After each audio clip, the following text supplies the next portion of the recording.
It. Hi, Jonathan. How are you? Hi, I'm good, thank you. How are you? I'm okay, thank you. But as our viewers and our listeners will probably guess, there's no video this time, it's just audio. So I'm not 100% well. So hence it's just audio, and hence this one's being called In Bed With.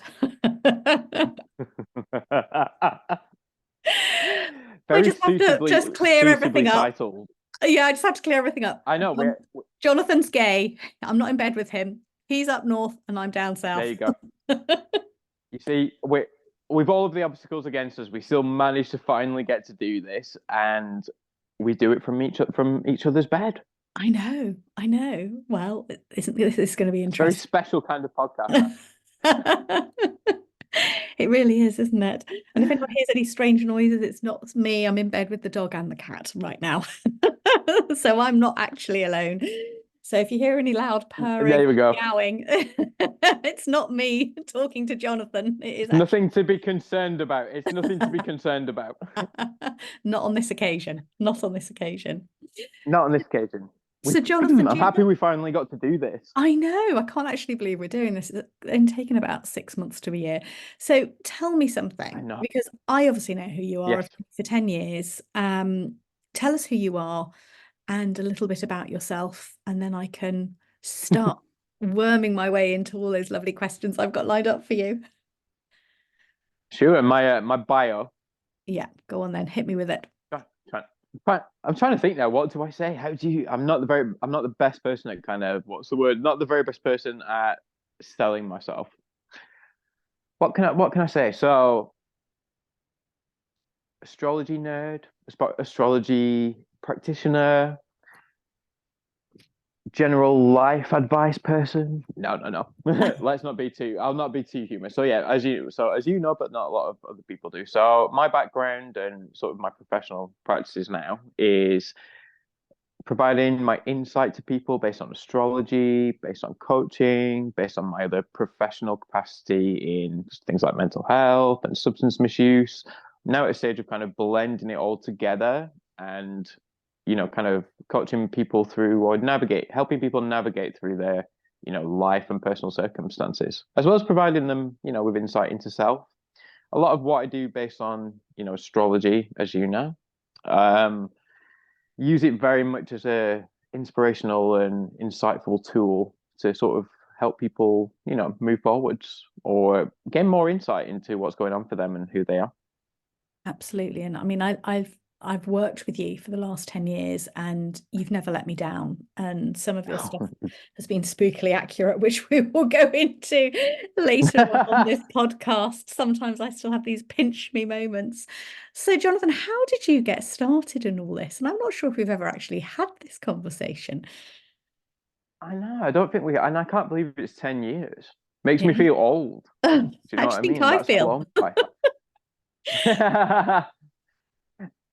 It's I'm trying to think. People have asked me that a lot more recently. I'll be honest, it happened organically. There was a certain so kind of started at the beginning, as I say, worked professionally with people in different areas for a long time since I was, 20. And I think it was around the time, well, it was around the time now, well, I now know this, during what's known as my Saturn return when I was 28, which is a sort of astrological period of time that happens every 28 to 30 years. That's quite revolutionary. I was going through, you could say a difficult time, but rather a time of not being able to kind of understand, maybe sort of wanting more understanding as to what was going on. And I was very drawn intuitively to, it was almost compelled actually to kind of look into more alternative methodology to gain more insight into self and also other people around me and what I was doing. And I sort of fell into it, to be honest. From there, I began to kind of focus more on, you can call it extrasensory perception, that I'd always been aware that I had a heightened level of. And I kind of delved more into that. And then it just went from there. I started doing sessions with people. You can call it readings as well if you want. those terms are a little bit outdated now, but that's what, I started doing in different ways for different companies with different people, and it's just grown from there, and then became very key interested in astrology and self-taught as well as, trained in the area, and very much just used it from then. And as you said, it's been sort of a 10-year process of using it and, constantly, learning and developing with it. But it was a very organic process, but it was almost, I don't like fluffy terms, but you can say I was kind of cold to look into those things and to, sort of equip myself more with them. But on reflection now, since I was a lot younger, I'd always, everyone looks at their horoscopes, don't they, in papers and Yeah. stuff like that. But if I really track back, I was very unknowingly drawn to those things without putting a focus point on them. So why astrology? But that was a very long-winded answer to a very simple question for you. It was. Why astrology now? But why astrology in Why astrology? particular?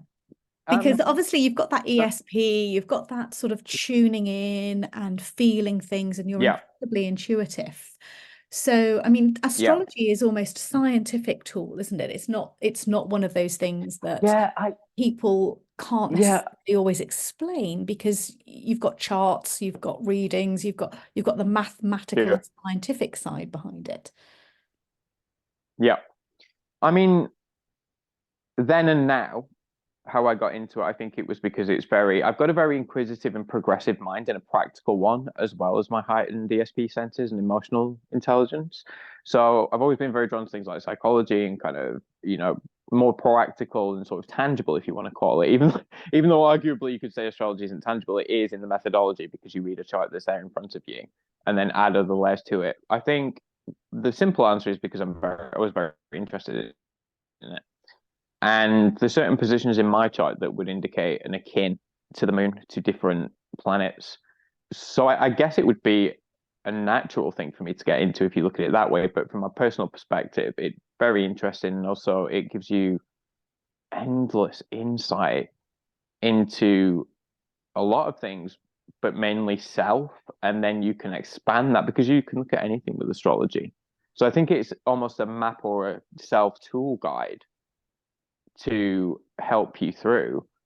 That's, I wouldn't necessarily say easy to access or understand, but it's certainly accessible to people to use, and you can put it into practice, and it's kind of logical as well, I think. It is logical. And I think one of the things I found from working with you is sometimes you make sense of the things that don't make sense through astrology. It's almost like putting pieces of the puzzle back together. And we'll talk about that sort of a little bit later on. But one of the things that I like about you in particular is you've kind of got this no BS approach to it. You call it is, but it's also, for years and years and years, I thought I was a Pisces. I was a typical Pisces, but then I would look at the horoscopes. As you said, everyone looks at the horoscopes. We used to sit in there in class before the teacher came, and everyone's, oh, read mine out, read mine out, read mine out. So that's someone who ever had Jackie magazine or whatever magazine we were reading at the time. Someone always read out the horoscopes before the teacher walked in the class. It was just something we always did. This is back in the 80s and 90s. It was just one of those things. But as I got to know you, I kept thinking, I'm not a typical Pisces. And when people would be reading out other people's things, I think, well, I'm more like an Aquarius rather than a Pisces. So have my parents lied to me? I was adopted, and I actually knew, what my date of birth really was. I think with that, and I think I agree with you. So to kind of like backtrack there a little bit on some points. So the sort of no nonsense direct. Some people call it direct. I would say it's authentic and real and simple to the point. It's a very typical Sagittarius trait, which I am a sun sign Sagittarius, with a lot of other placements there. But I have, we'll go into this a little bit more later, but obviously I have a full chart, so I have even stronger components of different signs in me, which allow me to do other things that a Sagittarius might not necessarily be good at. So, and what's interesting, what you said about the relatability, and this is another thing about not necessarily debunking people that aren't into it. It's more about even myself at the time. What when I originally did my chart for months, for about 3 months, it was funny because I could relate to some bits, but then it I generated I generated a chart because my I think it was my dad had told me the wrong time of birth. So it was telling me that I had a Capricorn moon and something else. I was like, hmm. I'm not sure about this. Why it wasn't making sense to me because it didn't provide the attributes nor what was going on that would be relevant to me because I am not a Capricorn moon. There is no way. It was just it wasn't ringing right. And then I found out my real time of birth on this kind of plate thing that I got when I was a baby. And I put it in and it gave me my now real chart. And it's like, How yep, far was it off, definitely. Jonathan? What was the time difference that it was It off? was like 3 hours. Oh, Three okay. hours. So it's quite significant. It is really in terms of the thing because it Where completely was your changes dad a lot of during the. those 3 hours? Did you ask him? I should do, shouldn't I? He's a Sagittarius, so he probably wasn't there. And he is a Sagittarius. Do you know, but probably not there. That's a whole other story. That's a very sort of life wound issue. Oh dear, let's shut that one down. Sorry. Yeah. No, not really. It's fine. Oh dear. But yeah, so to your point, yeah, we all have so much more relatability factors in our chart if we're aware of them because it's like a personality. You don't just have one generic personality stream, you have a makeup of different things. But the sun sign is important. It's just it was kind of made modern to deliver astrology to the masses or to the people. And as you said as well in the 80s, and I mean that's what I mean, I'm 36 now. So that's even like close to 40 years ago, we were still looking at these things. And astrology has been around for such a long time because it's so useful in many different ways. And it goes through uptakes. People sometimes, it can be trendy, it can be, you know, modern, it can be a fad. It goes through evolutionary stages in modern society. And we're in that now. We're in a very interesting age that people are quote waking up or becoming more connected. And as everything changes society-wise, energetically, connectively, people will always then look for reasoning for this and help with that, and then astrology comes back into it. But it is very useful, and it's a very broad, varied topic, and yeah, you know. No, it is absolutely. And last year, well, no, actually 2 years ago now, well, 18 months ago, when I was visiting Asia, Mm, helping with the Global Love Institute to sort of promote relationships and talk about marriage and relationships and the future of relationships and working with the governments out there.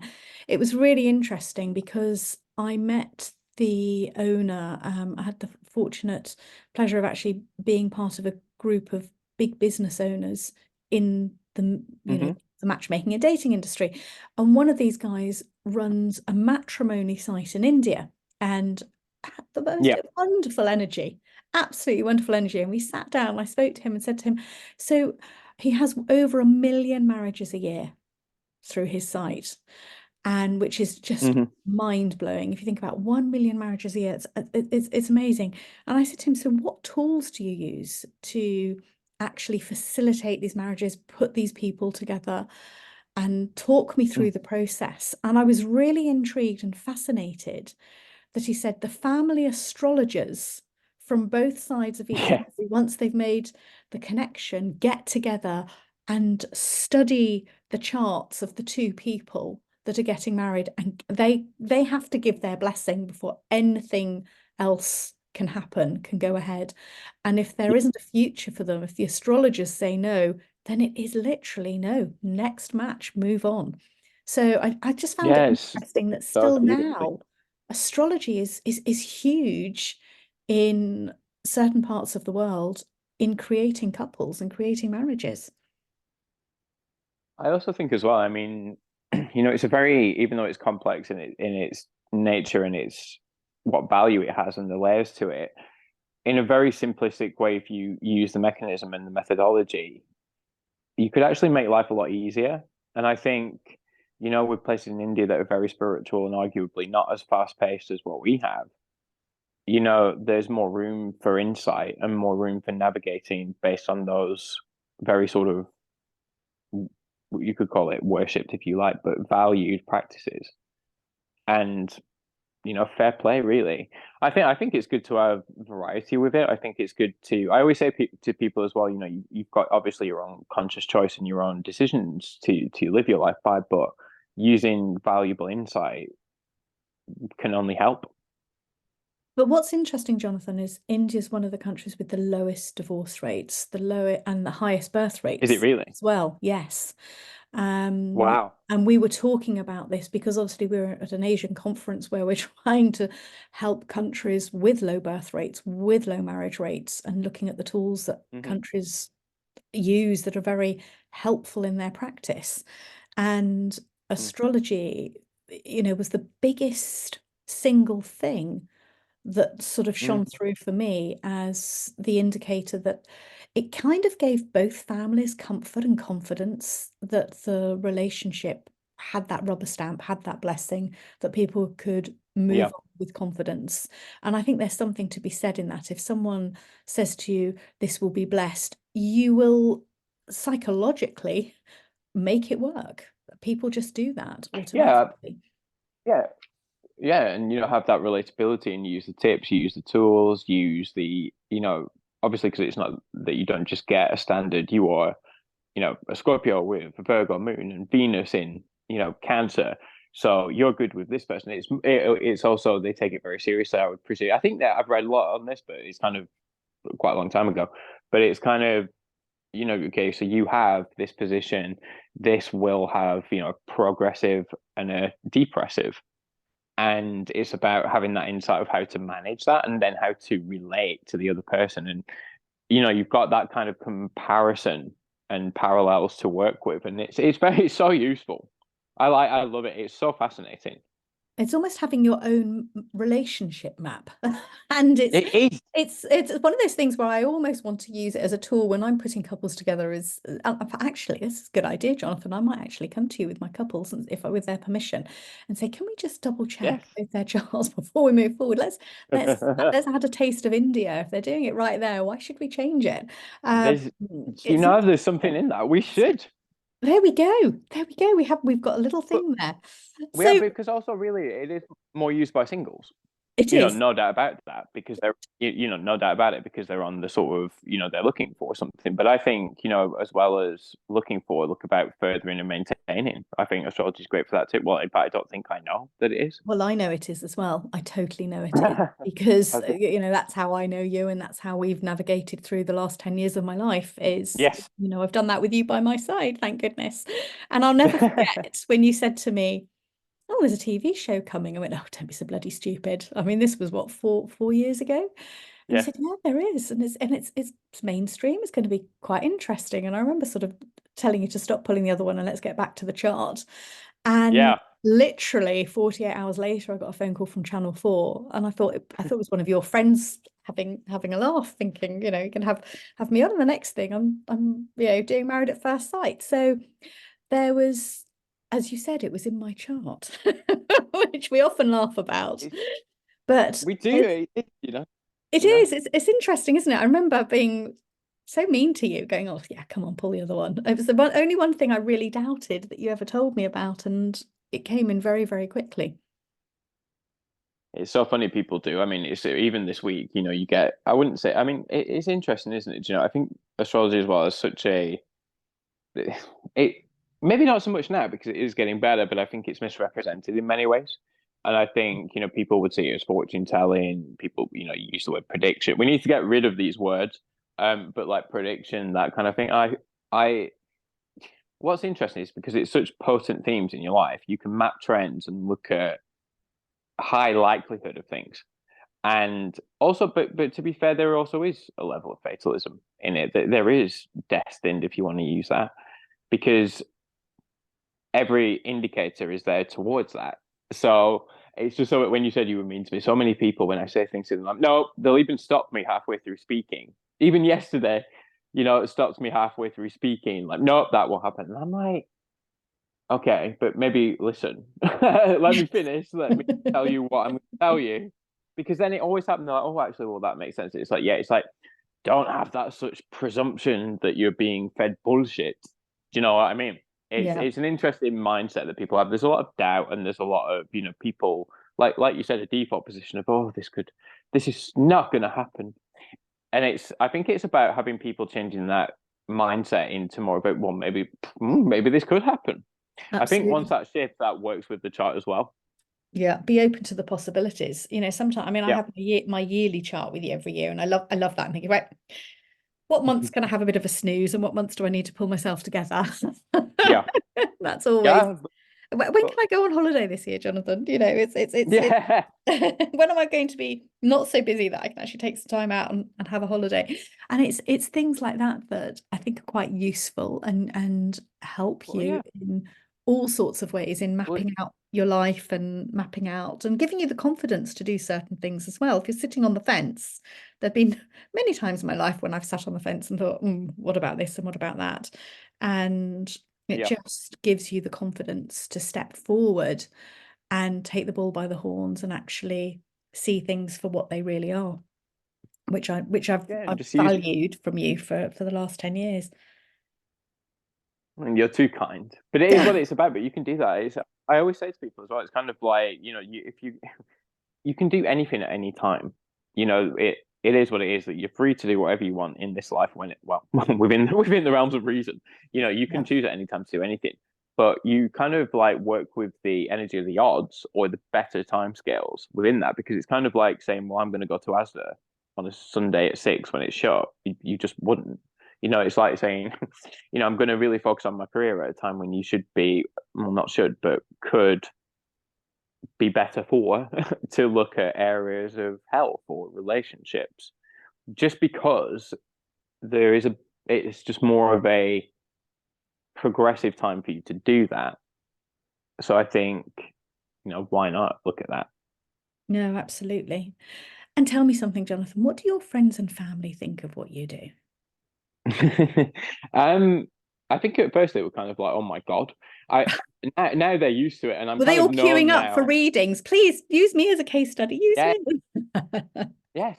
I mean, arguably, I've got half and half. I know, through my career and through sort of my life, I've got a very interesting spectrum of people that I know. But the Yeah. people that are extremely closest to me are very either into it anyway, have a very similar frequency to me, or at least are open to it. So they do, and I've done many charts, many different things for different people in my family and friendships. They were quite shocked at first. I think that's because, well, one, as a Sagittarius, I am no bullshit, no nonsense to a certain degree.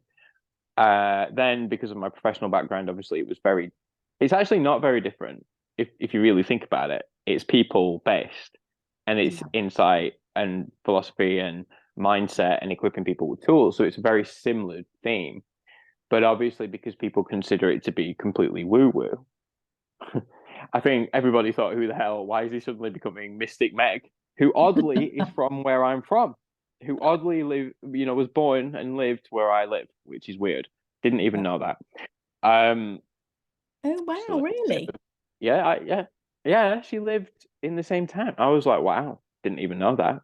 What, Mystic So Meg? yeah, she did. She lived. She obviously not forever. She didn't live here all the time, but she's from where I'm from. Oh, So I wow. was like, oh, So there's I something know. in the water Maybe up it's there. exactly. But yeah, to answer your question, they're all kind of, they've just got it now. It's just because I'm so known for it now, and because I kind of reference it a Yeah. lot. It's kind of now part of who I am. But at first, it was kind of like, okay, why, how has he suddenly become this person? But it makes a lot of sense if you really think about it. No, totally. And how do you manage the skepticism that's out there? Because there's probably, it's, as you said, it's 50-50. There's the people that Yeah. believe, and then you've got 50% of the skeptics. How do you handle them? Because I mean, I've seen some people be quite sort of aggressively attacking about Yeah. astrology online. In some of the groups that we're both in, Yeah. I've seen some quite, you know, damning comments, Mm, which are totally unfounded. Why mm. do you think people are so skeptical and so scared of something that Well, actually has that's come there you back? go. Yeah, I mean, it goes back, That's doesn't it? Hundreds and thousands of years. If you think about the times of Cleopatra and all of the sort of the great historians that we know, they all had their astrologers that worked for the families. yeah. I mean, It's a very loaded question. So in terms of trying to remember, Sorry. how do I deal? It's all right. How do I deal with it now? A lot better. At first, I think when you're new to it and you're excited about it, not that I'm not excited about it now, but as you get older, obviously you just change who you are anyway. And I am a natural Sagittarius, so if you come at me and sort of whatever, you're going to get a very real response. Um, but I have got Cancer rising, so now I'm like, maybe let's deal with this a little bit more sensitively. Just depends what mood I'm in. And then my Aquarius moon kicks in, and everybody has their own right to every opinion and everything, which is true, and they do, and I recognize that. What I don't like is kind of people, I would say, being egotistical enough to project a very harsh non-belief system and then be snide and sort of try and derail other people's key interests or belief in something. I think that's just bullshit. And keep your comments to yourself. If you don't like something, don't bother with it.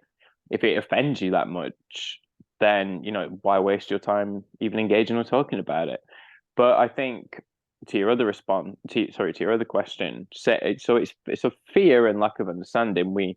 I guess that triggers very strong responses in people. But my advice to that is, well, maybe be a bit broad-minded as to look at it. Maybe parts of it might be beneficial to you, or maybe there is something. Because I also sort of, again, it's that thing as well, because it's misrepresented as kind of fortune telling and magical stuff that can, it's very non-linear. And I think some people can't always function in that sort of abstract way of looking at something or engaging in something.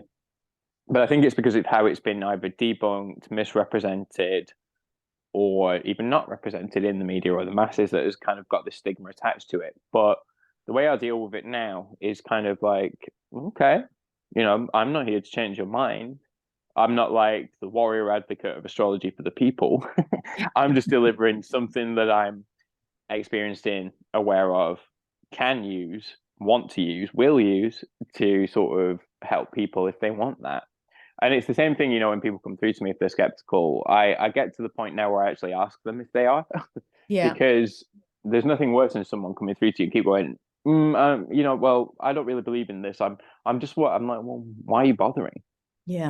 If you either come into something open-mindedly or at least with some kind of anticipation and excitement, because otherwise you're just wasting your time. And it also kind of dilutes the really, potentially helpful information that you can give them. And it also just makes for a really shit conversation. Yeah, If nothing else, you know exactly. what I mean. And it's Like kind banging of, your head against a brick wall. It's the same when I'm coaching. If I've got people who've kind of been forced into the situation, say I'm working with a couple and one of them really wants to be there and the other one doesn't want to be there, it's so painfully obvious, and they're not going to get anything out of it if they're not invested in the process. So I'm guessing it's the same thing with you on exactly that. It's the same for anything that you do in life. If you're not invested in it, you're not going to get anything out of it. it is, and it's, you can, and to be fair though, when you open up a chart, you can see the resistance there as well. When people come through to me with either a lot of Leo, a lot of Earth energy, which is Capricorn, Taurus, Virgo, I think, oh God, because there is going to be a level of resistance because there is such sort of ego there, not in the sort of way of egotistical, but there is a defense mechanism of ego with a lot of Leo energy, but then also with a lot of Earth energy. There is very, very practical need within the chart. So to give something that can be sometimes abstract or more emotional or more energetic based, they may not always get. Not always, but it is something that I've kind of looked at. So I guess also then for me, it's about maybe altering my approach, which I find very difficult to do being a Sagittarius, I have to admit, because it kind of is who I am. It's just either it's me, is me, is me. But then, thank God, I've got the other professional training and different parts of my chart that can engage effectively with different people. So I would say another part of it is how I engage and manage that as well. But in terms of direct hate, not hate, but snidiness and sort of debunking negative, obstructive people, just for me, it's just like piss off. You know what I mean? I'm glad I always press over 18s for these podcasts. Sorry, it's the Sagittarius. You know, it is. I haven't gone to the A class of swear words. No, no, no, no, no, no, no, no, no. You're still a B grader. Still a B grader. So when we think about using it as a tool for people Yeah, in their life, and obviously this podcast goes out specifically for people sort of midlife, yeah. who are looking often for support in this part of their life. Mm. What would you say to prepare somebody for receiving the information they're going to get from you? So I think it's about, be open to the fact that you may not have every tip and knowledge just because of your so far life experience, because everything is so evolutionary, and because everything is, we essentially catch the energy or the experience or, you know, the intellect of the people that we're engaging with. So I think what it's about is being prepared to not have all the answers. Yeah. And Being also, okay with that as well, don't and you being think? okay with that, because that's okay. That's the Yeah, hardest bit, I think, at this time of our lives, that absolutely. And you feel that you should have the answers and you get frustrated that you don't have the answers, and you then get frustrated that the yeah, answers that you've got are not the answers that you want. So there's all sorts of yeah, things yeah. And going on. I guess on the I guess on the flip side of that as well is also don't be looking for all of the answers even from this.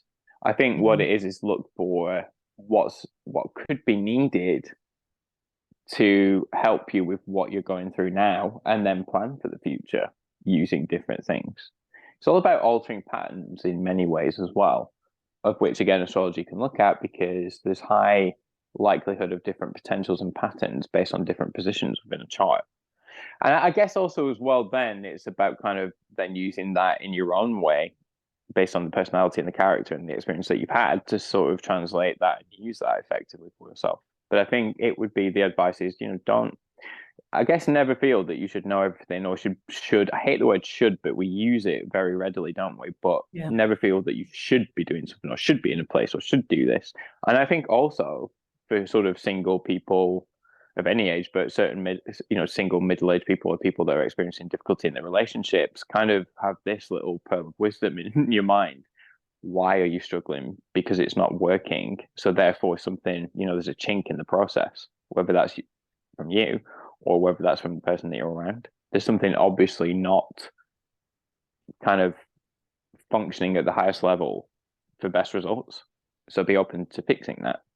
But I think you've hit the nail on the head there. Be open to fixing it. And this, to me, when I'm working with people who do come to me for coaching, is the biggest thing. Is often they think that you will fix the problems and give them the Yeah. answers, and they're not prepared to put the work in that is needed or make Yeah. the changes that are needed, or perhaps they're uncomfortable with making the changes. They want the outcome. And it's that old saying, isn't it? Is you keep doing the same things, you're going to keep getting the same reactions, the same responses. Those. Nothing's going to change. I think that again falls into the misconception of fortune telling because it gives a crutch to just know that everything will be okay, but won't kind of. There's a landline phone going. 1 second, let me just knock it off. Haven't used a landline in years, and it decides to when I did today for the first time. Now it won't go off. Now it's gone off. Oh, it's thrown me. No, it hasn't. Right. So it's I was using it this morning. That's what I was saying. I was using it this morning, kept it with me, and now it's ringing. It never rings. Someone's trying to get Where through was I to you, going with that? Jonathan. Yeah, want it to be a really important call now about something. I've won the No, but lottery if and I you can don't retire now. change, if you don't change things, then things are never going to change. Things are never going to happen. But also, you were saying that sometimes people will use it thinking they'll take a reading and think, well, that's going to change, There we go. so I don't have to That's do it. anything. Yes. Yes, there we go. That's it. Yes. So people go into the fortune telling to rest a fear or rest assured of fear, and then they just kind of sit on their laurels in blissful hope and ignorance, which sometimes things can happen, certainly without anybody doing anything. But from my experience, better to make it happen for yourself and use as to why.